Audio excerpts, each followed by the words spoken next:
S akým stereotypom alebo ťažkosťou si sa stretla pred pripojením sa k Duolife? Cítila som sa neistá, veľmi ma zraňovalo.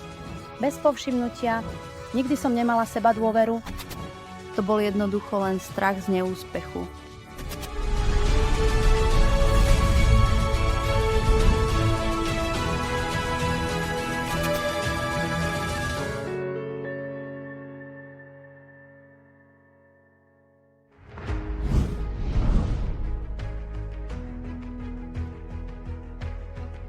Od 19 rokov som bola podnikateľkou, viedla som rodinný biznis, ale v určitom momente som si uvedomila, že biznis vlastní mňa a nie ja jeho. Stal som sa rokom vlastného podnikania a bolo to neuveriteľne frustrujúce, lebo som nechcela z toho rezignovať, pretože to bola moja vášeň. Na druhej strane som bola jednou osobou na všetko. Po mnoho rokov som cítila, že moje úsilie nie je ocenené. Vyrastala som bez otca. Vyrástla som v presvedčení, že žena je plnohodnotná bez manžela a vždy bude mať deficit. Cítila som, že moje ambície sú potláčané týmto stereotypom, ktorý mi nedovolil naplno rozvinúť svoj potenciál. A ja som bola chybné dieťa a neskôr už ženou. Cítila som. Nemám čas pre rodinu. Môj manžel zachránil život dieťaťu a keď mu vrátil dých, odovzdal ho. Nie? Syn na rukách a išiel do práce. Bol to pre mňa taký moment, no tak, čo je nakoniec dôležitejšie? Práca, alebo náš život, alebo naše deti, ich zdravie. Nevedela som, čo so sebou robiť, ktorým smerom ísť, aký obchodný model si vybrať, aby som mala tú stabilizáciu, bezpečnosť. Pre seba a pre svoje dieťa.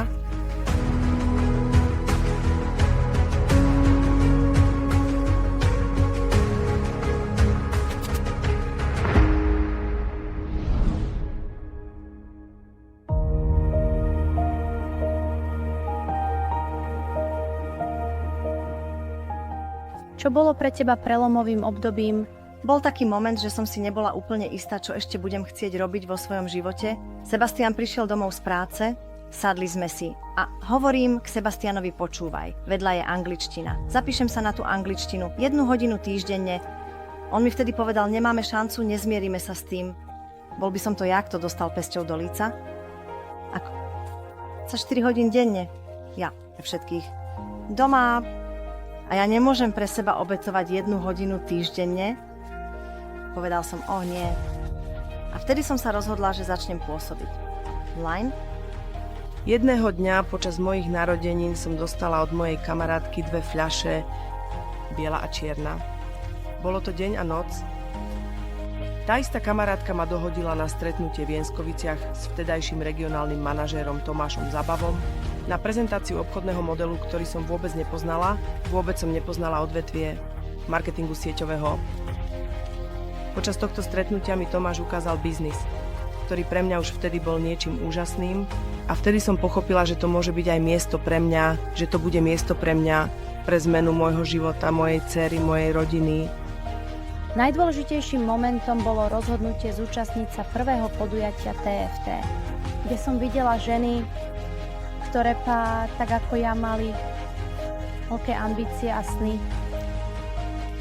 Bolo to ako otvorenie dverí do úplne nového sveta. Potom prišli ďalšie podujatia, cesty manažérske, riaditeľské, ktoré ma utvrdili v presvedčení, že som na správnej ceste.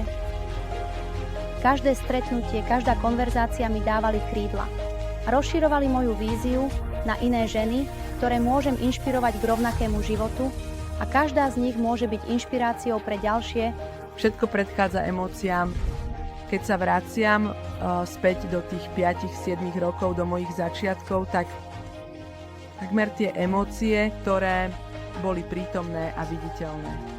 Na tomto významnom podujatí, ktoré sa volalo Business Development Seminar, sa takmer objavili silné emócie. A po týchto intenzívnych emóciách prišlo konečné riešenie, a to definovanie toho, prečo som sa vlastne ja sama definovala. Chcela som pomáhať ľuďom, ale v nejakom procese som prišla k tomu, že najprv potrebujem pomoc pre seba. A či sa to týka podnikania alebo zdravia, či ide o vieru v seba, to všetko, čo som našla v Duolife, Pre mňa sa prelomovým a veľmi dôležitým momentom stalo to, že som postúpila na regionálneho manažéra. Vtedy dostala také potvrdenie pre seba, že mi to podarilo, idem ďalej. Uvedomila som si, že toto je moja cesta, že je to skvelá príležitosť, ktorý nebude smiať, môže ožiť jeden po druhom. A musí to fungovať spôsobom, A spôsobovať, aby aj ostatní okolo nás plávali zdravší a ešte viac zdravší. Ešte viac takmer krajší a ešte viac ďakujem práve Duolife.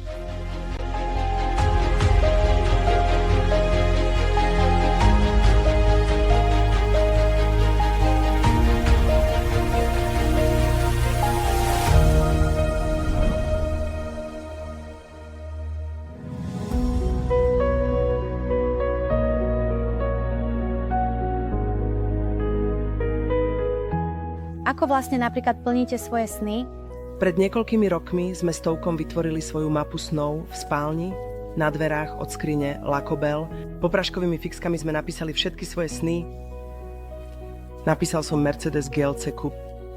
Písali sme dom s bazénom a mnoho ďalších snov. Táto mapa už neexistuje. Všetko sa splnilo. Teraz bude treba urobiť novú mapu snov, ale už nie v 60 metroch byte, ale v 350 metroch dome s bazénom, kde veľké cupé stojí v garáži. Stala som sa regionálnou riaditeľkou a splnilo sa jedno z mojich snov. Vystúpila som na pódium, mala som svoju pieseň, mala som svoj slajd, svoju fotku a vystúpila som ako nový regionálny riaditeľ, ale bola som tak nadšená, že za 3 mesiace som dostala nové povýšenie na národného riaditeľa. Teraz mám pozíciu, o ktorej som vždy sníval. Chcel som byť režisérom, chcela som byť takou inšpiráciou pre iné ženy, ako ja pre svoju dcéru, žiariť na pódiu v nádherných šatách, z duo naživo. Navštívila som už niekoľko krajín a prežila som cestu života na jachte.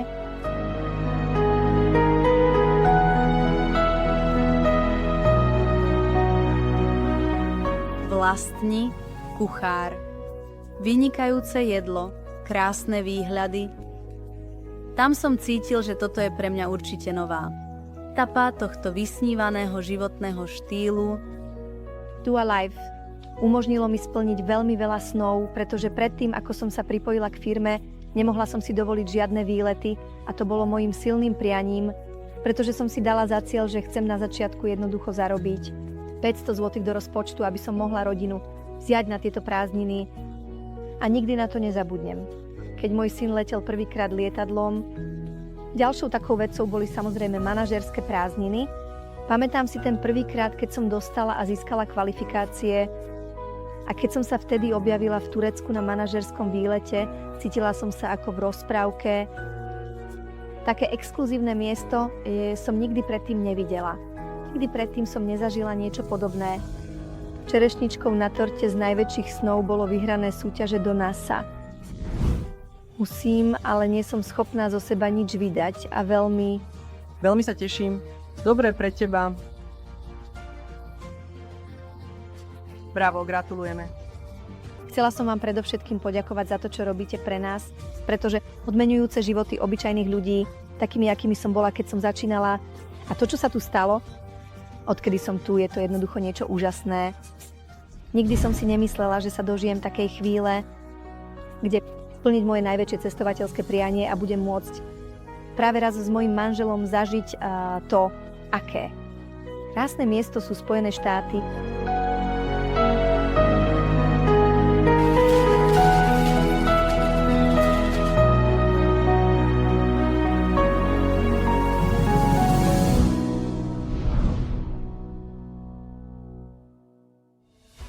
To bol taký moment, keď som pochopila, že čo by sa stalo, keby som vtedy povedala nie.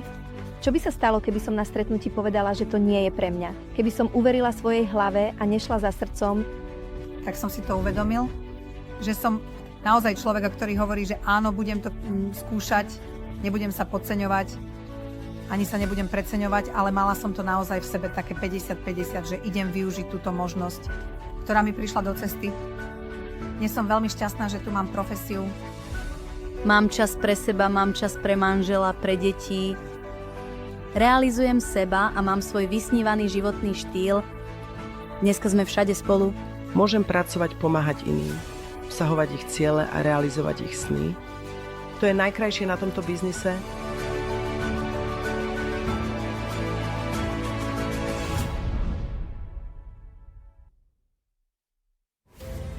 Ja vždy hovorím, že cesta je dôležitejšia ako cieľ, pretože naše sny, naše ciele a stretávam sa mnohokrát s ľuďmi, ktorí sa boja smiať.